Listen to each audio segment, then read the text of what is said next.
Voilà. Et la sortie du produit fini. C'est ça qui est également un pont bascule. On les fait rentrer par là-bas. Ouais. Et le produit fini sort par là. C'est également l'entrée du personnel et des visiteurs. Nous, on a conçu l'usine comment? C'est-à-dire qu'on a une plateforme au-dessus où il y a les bâtiments annexes et toutes les utilités. On a maintenant la seconde plateforme, c'est là qu'il y a l'usine.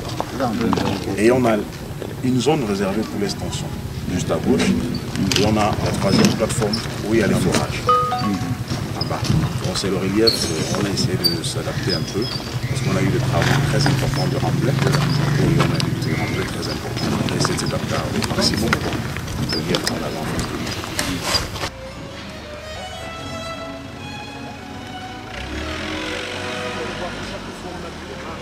Et ce qui est intéressant, c'est qu'aujourd'hui, l'UOMI devient insuffisant. Oui, quand toutes les entreprises se mettent d'aucuns à souder, à percer, là, ça commence à fluctuer. Parce que c'est un gros souci qu'on a ici, quand même ce problème d'énergie. Ce gros souci d'énergie.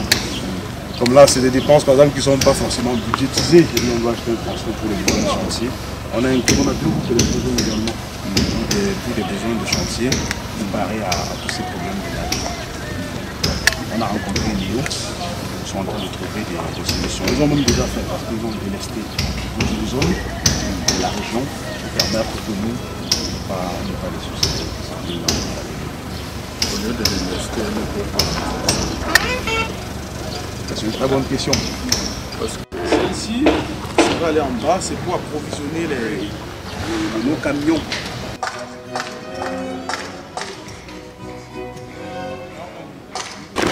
C'est ça qu'il y a ce mur. Il y a ce mur en béton. Il y a ce mur en béton qui va monter. Qui va monter. C'est à descendre.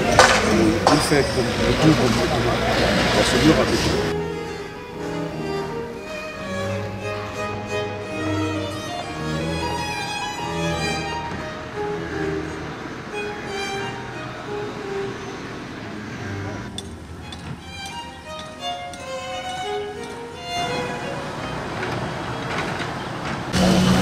On leur rend avant que le responsable fasse les ordres. Ensuite, nous avons ici le processus entre nous, sur laquelle il y aura des informations.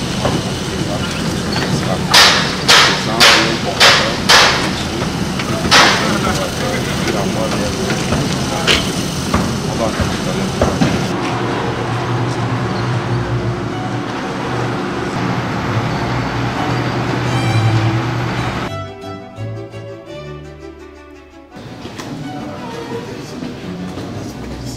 Cette machine, on l'appelle les virus. C'est vrai qu'on vient de séparer un tel de cacao de la pierre et travaille de façon asymétrique. La pierre qui danse le cacao. La pierre rentre, le cacao avance. La pierre descend par là, le cacao avance. Faisant des aimants là. Non, c'est une machine comme un tamis et il y a un système de ventilation en dessous. Il y a une ventilation. Voilà, ce qui est plus lourd reste, ce qui est déjà la pierre descend. Ça joue sur la densité. La densité. La densité de la feuille qui est évaluée, celle de la pierre. Cette machine, c'est les pierreuses. Elle permet de séparer les pierres du cacao. Ces tuyaux-là, c'est les aspirateurs de poussière. Il y a beaucoup de poussière. Il y a beaucoup de poussière dans le café. Il arrive. Donc il faut aspirer au maximum. C'est toujours l'envers de l'aspirateur de poussière. C'est ça qui définit ces cyclones-là. C'est deux conséquences de ces cyclones. Et plus ferme de l'aspirer la poussière. Il s'est déversé vers les sacs. On aura des sacs en dessous. Avec les opérateurs qui ont déchargé le temps là-dedans. Et ces poussières là d'autres là, on a train de changer les trucs, donc si tu regardes la télé, tu ne cherches pas, tu n'as pas le travail. Non, il faut faire on organise le travail avec.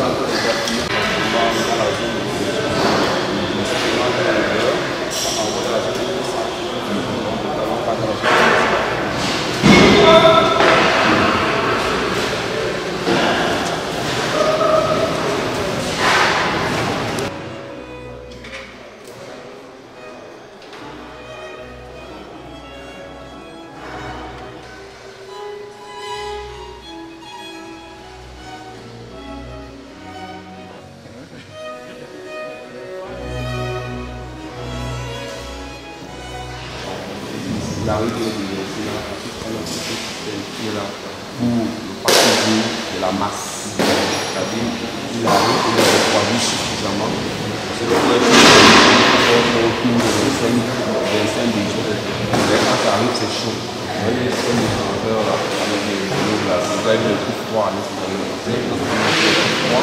Même là au niveau du pays là, il y a le réfrigérateur là qui produit de l'eau glace.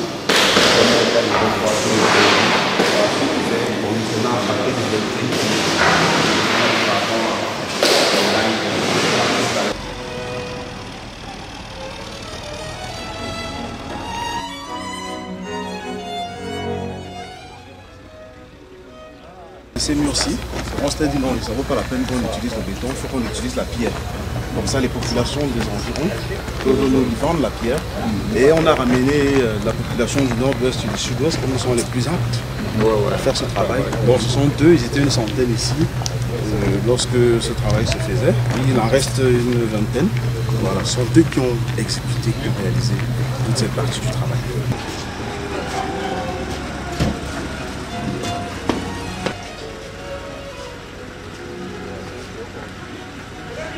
Au nom de la délégation du MECAT,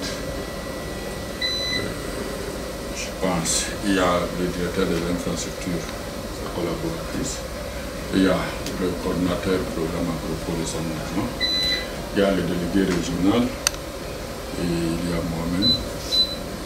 Nous remercions le président qui a un calendrier fort chargé. Parce que depuis, on cherchait à faire coïncider nos calendriers. Exceptionnellement, il a réservé ce week-end pour nous.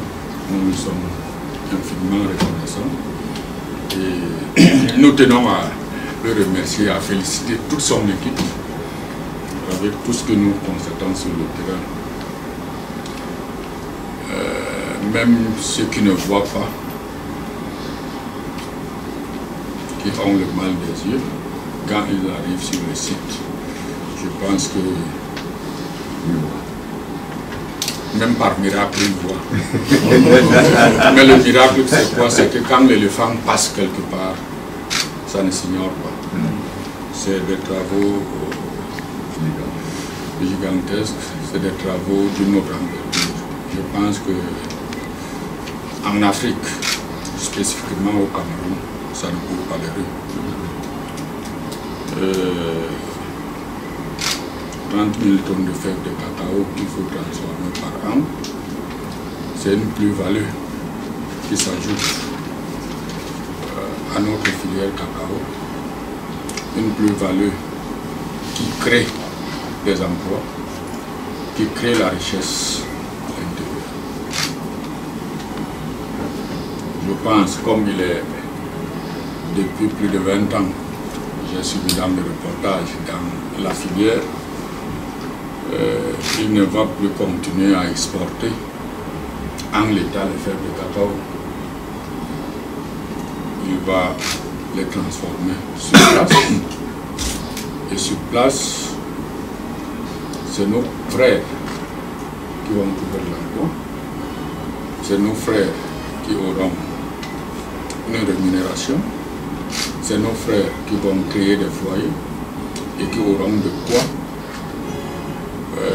encadrer les familles qu'ils vont créer. Et quand je dis encadrer, ça veut dire que les enfants iront à l'école, seront éduqués, eux-mêmes seront qualifiés, et c'est comme ça que l'analphabétisme au Cameroun va reculer et nous aurons une ressource humaine de qualité. Il y a beaucoup d'investissements qui sont faits ici, qui devraient, dans d'autres circonstances, dans d'autres pays, nécessiter une intervention plus accrue de l'État. Par exemple, la route de 4 km qui s'est faite, la connexion électrique de la fibre optique, ça c'est l'État qui devrait amener cela. Mais bon, la plus belle femme du monde ne peut donner que ce qu'elle a. Et au regard des investissements qui sont déjà effectués, je pense que même si aujourd'hui il arriverait que vous n'en soyez plus capable pour continuer, nous serons nombreux du côté de l'État pour l'aider, que cet investissement ne reste pas inachevé. Bon, le ministre de l'économie bien voulu que nous descendions sur le terrain pour apprécier ce qui s'y passe.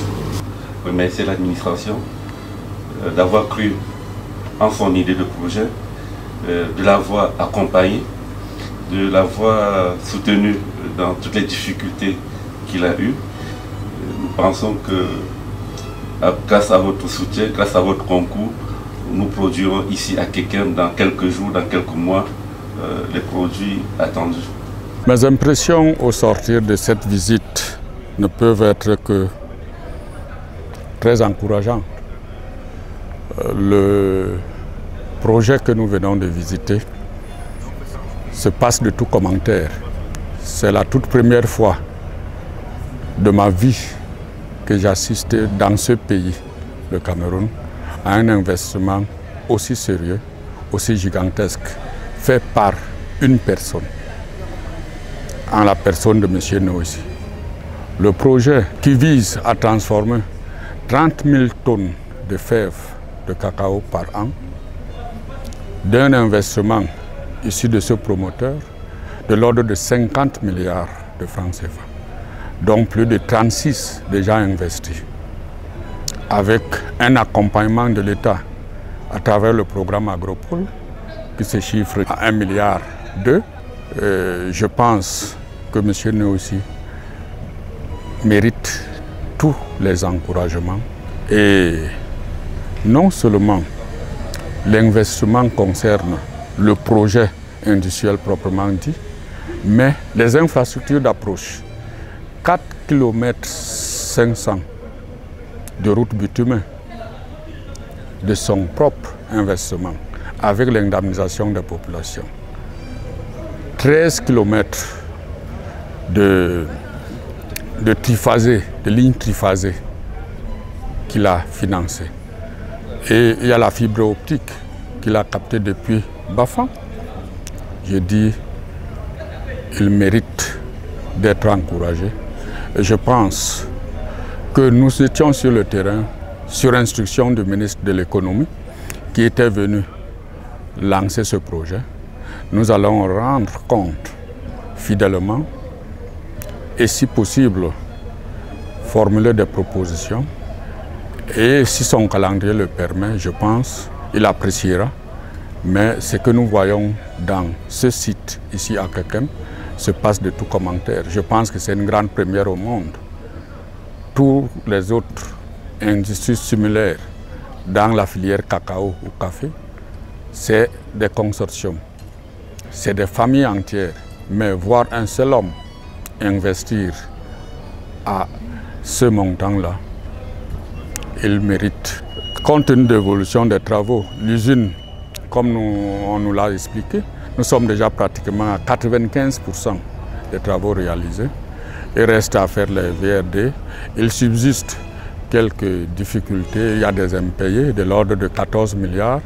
Je pense que, selon le chronogramme qui nous a été présenté, d'ici 3-4 mois, on pourrait voir les premiers produits de cette usine. Mais avant cela, je pense que mieux vaut tard que jamais. M. Noisy mérite d'être accompagné.